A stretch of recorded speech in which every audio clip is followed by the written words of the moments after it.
Well, hello, my people. Hello, my people. Hello, my people. Hello, my people. I'm so excited to be here with you today. It is Tuesday, and I'm live at 4 o'clock on Tuesdays and Thursdays. And the conversation today is all about how do I maintain my commitments beyond January 31st? Because y'all know some of us is no more good by the end of the month of January to all the things that we said yes to, committed to for this year, the things that we're living into for this year. For me, is book busy and healthy, book busy and healthy. And in order for me to be able to accomplish those things, it's going to require something. But the question on the table is how do I maintain my commitments beyond January the 31st? So I'm going to give you my strategy on how things stay alive all year long. But it's going to require something from you. Put inside the chat, I'm down, I'm down, I'm down, I'm down, I'm down, meaning you're for it, meaning what I tell you means you're going to execute. And that's a big part of the commitments that you tend to have in your life. So before I get into this conversation, I know I need to pull up Facebook and share this conversation to the Inner Circle Collective. My name is Deneen Merriweather. I am the CEO and founder of Queenpreneurs Jumpstart Program. It is the number 1 training environment for women in the world looking to move from their career to their calling and navigate their journey from their passions, their profits. How in the world do you do that? By building your courage, confidence, and competence so you can believe and commit what it is God has called you to do. So look, let me tell you, people, let me tell you, you can do this. You can make this happen. 2026 can be the year for all the things, but it will require something for you. So the question that's on the table today, while I'm looking to share into the community, is what is it?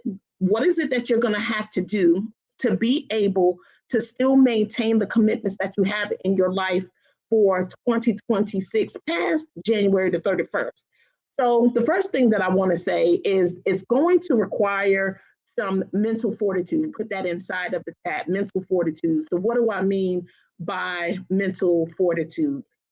Well, I want you to get that whatever conversation that you're having internally inside your head that sometimes takes us out of the game, like I'm tired, I don't feel like it, it shouldn't require all this, it's hard, right? We say words, things like that. It's hard, it's complicated, I need help, which is okay to need help. You can't allow whatever it is that you believe that you need to stop you, right? A lot of things that we get or that we get support with, we find it when we're already in motion. Put inside the chat, I will get into motion. I will get into motion, right? Because that help that you're looking for, you're seeking, people tend to not want to help people that's doing a lot of talking. I know I don't.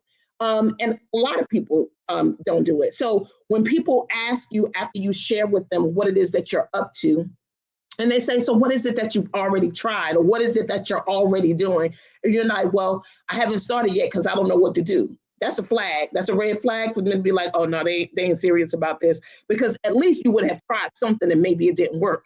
So it could be tweaked, or you could get some advice or feedback on some things that did work for other people. But if you're sitting here saying, I didn't start and I don't know, then that mental fortitude has prevented, is it needs to be in play.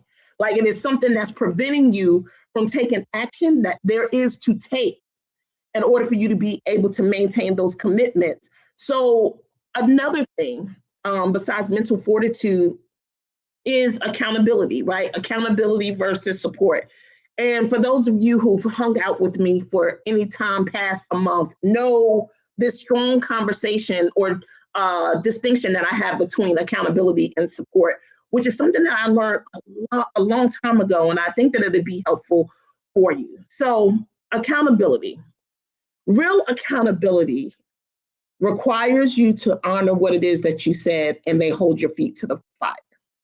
See, some of us like to have supporters, totally different from accountability, right? If you hear yourself ever with the conversation, I don't have people that support me or these people support me. Normally, supporters tend to allow you to lie to yourself or not honor your commitments or not stick and stay, right?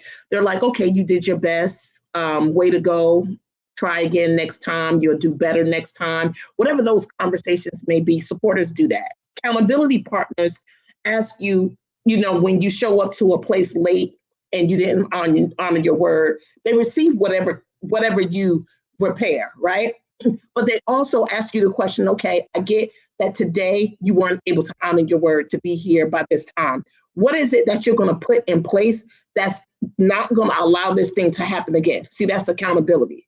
See, when people don't call you out on your mess and require you to figure out or commit to how you're going to fix the problem, that's called support. Accountability partners call you to the carpet and they tell you or ask you, what is it that you're going to put in place to make sure that this doesn't happen again? So the question also, I would say to ask yourself is, this is number 3, what are you willing to give up to grow? What are you willing to give up to grow? And I don't know if can't post comments to all the destinations. Can you guys hear me out there? I haven't seen any comments come through, but what is it that you are willing to give up to grow? Maybe for some of you, it would be your limited beliefs, that as bad as you may want that commitment to happen that you made for 2026, you really don't believe deep inside that it's even possible. And when that is the case, I want you to get that your actions are different. That's why that mental fortitude is so important. Anything that doesn't align, like whatever it is that you're saying to yourself, the actions that you're taking, the results that you're seeing around you, if they don't align with the commitments that you make with your mouth, then something's off. Put it in the chat, something's off.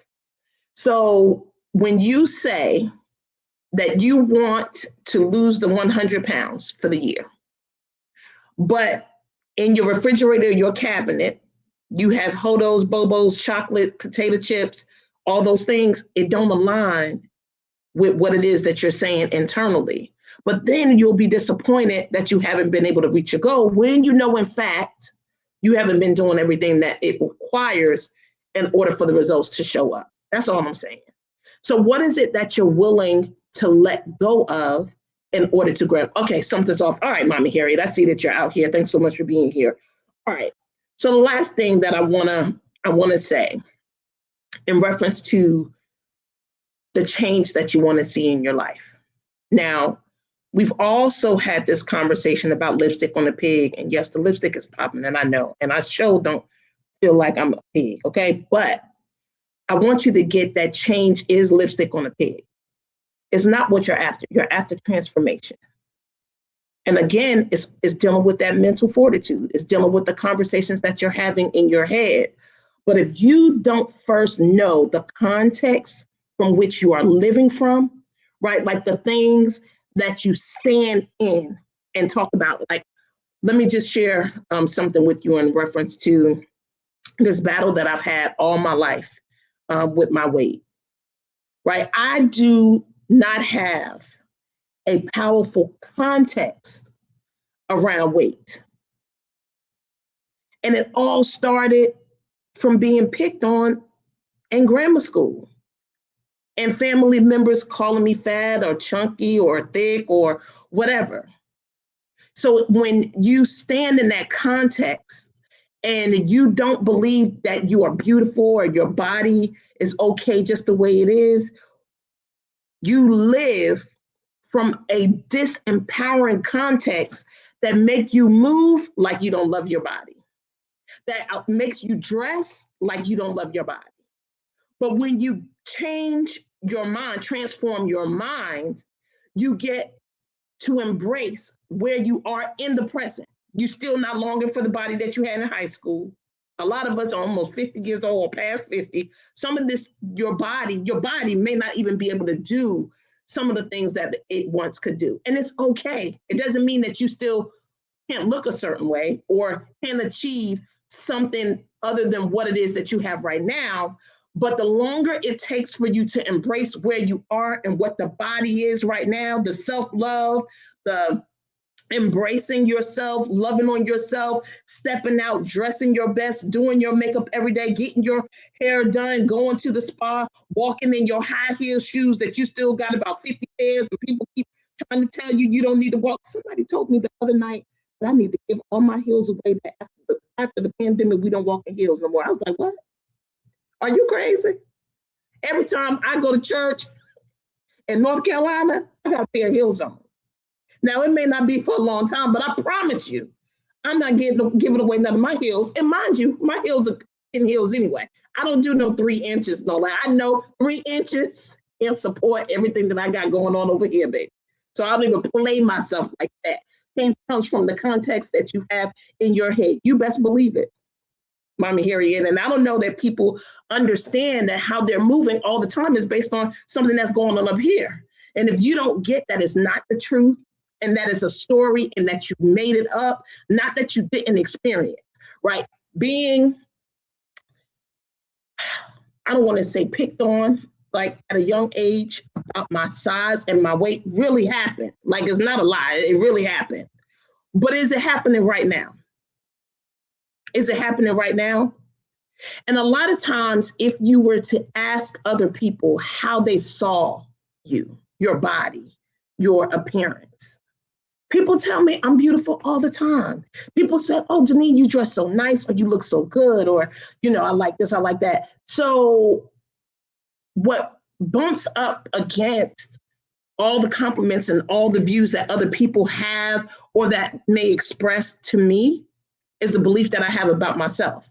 So it'll be hard for me to be able to receive someone giving me a compliment if I hate myself.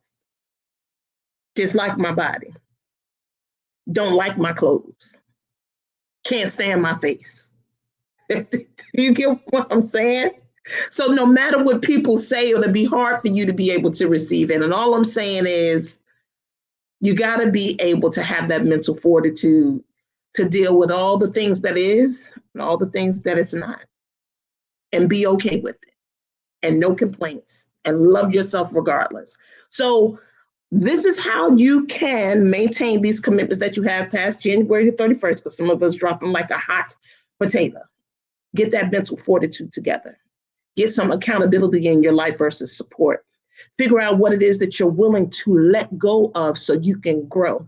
Transform your mind, because without it, you'll never be able to get the results that you truly want. You got to get a lot of the things that's in your head, stories and lies.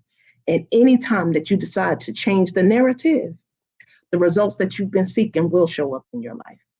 Always looking forward to be here for you, serve you, have conversations with you. Janine Merriweather, I am out. Let me go back to work in sunny Florida, but it's cold down here too, y'all. So stay warm, be safe, and I'll see you guys on Thursday. Love you much.